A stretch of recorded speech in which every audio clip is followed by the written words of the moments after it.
प्रधान से लेकर तीसरी बार विधायक बन जाने के बाद भी क्या गोविंद सिंह डोडासरा का राजनीतिक तजुर्बा कम रहा या फिर वो खुद एक गुट में तब्दील हो गए? आखिर क्यों गोविंद सिंह डोडासरा का अपनी ही पार्टी के विधायक और नेताओं पर नियंत्रण नहीं रहा? सत्ताधारी पार्टी का अध्यक्ष होने का मतलब है प्रदेश में पार्टी का सबसे बड़ा नेता, जो कई मायनों में सरकार को भी दिशा निर्देश दे सकता है।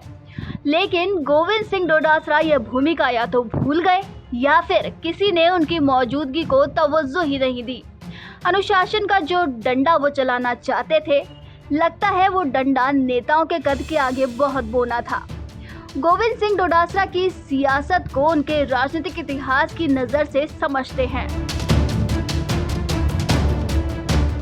कोई नाराज नहीं है, अपनी बात कहने का लोकतंत्र में सबको अधिकार है। कोई ये कहता है कि हमारे कम काम हुए तो कोई दिक्कत नहीं है, इसका मतलब ये नाराज़गी नहीं हो सकती है। घर परिवार में बैठ करके अगर कोई व्यक्ति कहता है कि साहब ये काम मेरा प्रायोरिटी में था, ये अभी हुआ नहीं, तो होंगे काम, करेंगे हम लोग, क्या दिक्कत आ रही है? बसपा के विधायक इस बार अलग थलग क्यों जा रहे हैं? बसपा है ही नहीं भाई, कांग्रेस है। कांग्रेस में मर्ज कर लिया। कांग्रेस में के हमारे माननीय सदस्य हैं, उनकी कोई भी बात सरकार के स्तर के ऊपर होगी तो माननीय मुख्यमंत्री जी बात कर रहे हैं, कोई दिक्कत वाली बात नहीं। हम सब साथ में हैं और तमाम लोग तीनों राज्यसभा के प्रत्याशियों को जिता करके राज्यसभा में भेजेंगे। डोडासरा 2008 में पहली बार लक्ष्मणगढ़ से विधायक चुने गए थे।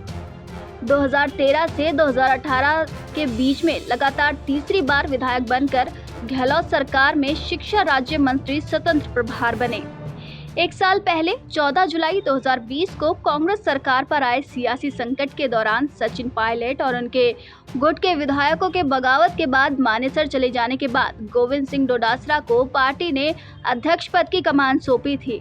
उस समय कई दिग्गज नेता हरीश चौधरी, रघु शर्मा और लालचंद कटारिया पीसीसी अध्यक्ष के लिए एड़ी चोटी का जोर लगाए हुए थे, लेकिन कांग्रेस आलाकमान ने गोविंद सिंह डोडासरा पर भरोसा जताते हुए उन्हें पीसीसी अध्यक्ष की कमान सौंपी। पीसीसी अध्यक्ष की कमान संभालने के साथ ही डोडासरा के सामने सबसे बड़ी चुनौती भंग पड़े संगठन को खड़ा करना, उन्हें बिना संगठन के ही निकाय और पंचायत चुनावों में पार्टी को उतारना पड़ा, जिसमें उन्होंने पहली बार शहरी निकायों में पार्टी को जीत दिलाई। हालांकि उन्हें कार्यकारिणी गठन करने में 6 महीने का वक्त लगा। एक साल में पार्टी को एकजुट करने का डोडासरा दावा करते रहे। पार्टी एक बार फिर बटी हुई नजर आ रही है। आला नेताओं के बीच गुटबाजी थम नहीं रही और जिला व ब्लॉक स्तर के पद भी खाली पड़े हैं। तो थोड़ी बहुत नई ड्रेस पहनी जाती है, तो थोड़ी बहुत कोई बात मन में होती है, तो जब मौका होता है तो व्यक्ति अपनी बात कहना भी चाहता है, तो कोई दिक्कत नहीं, उसमें कहने में कोई गुरेज भी नहीं है। तो सुनने में और उसके समाधान करने में भी हमारी प्रायोरिटी होनी चाहिए और हम लोग ये प्रायोरिटी कर रहे हैं। मुख्यमंत्री जी हर व्यक्ति की बात सुन रहे हैं और सरकार में अगर उनकी कोई बात है तो उसका समाधान करेंगे, कहीं कोई दिक्कत वाली बात है। मुख्यमंत्री जी का शेड्यूल था आज आने का, अचानक कैंसिल हो गया, क्या नाराज विधायकों से? नहीं, कोई नाराज है ही नहीं, तो बातचीत का क्या है? वो तो एक मुख्यमंत्री जी हैं, 1000 काम होते हैं।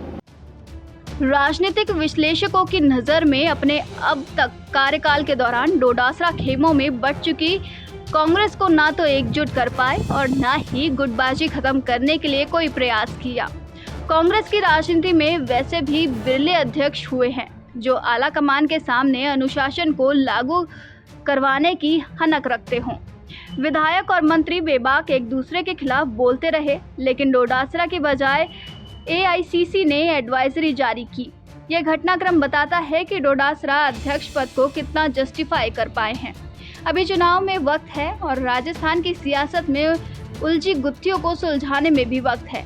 ऐसे में डोडासरा किस तरह के दाव चलते हैं, उससे उनके राजनीतिक भविष्य का निर्णय हो जाएगा। जयपुर से हरिनाम सिंह के साथ विशाल सूर्यकांत की रिपोर्ट।